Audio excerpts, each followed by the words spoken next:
Itu aman-aman. Ya, betul ya.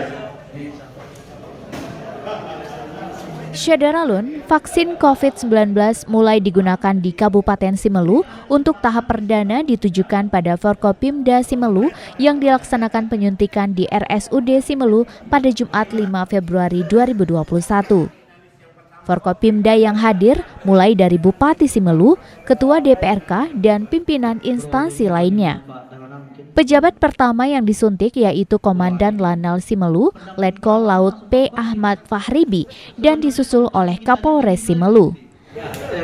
Setelah jajaran Forkopimda, vaksinasi dilanjutkan kepada para tenaga kesehatan di Pulau Simelu. Bismillahirrahmanirrahim.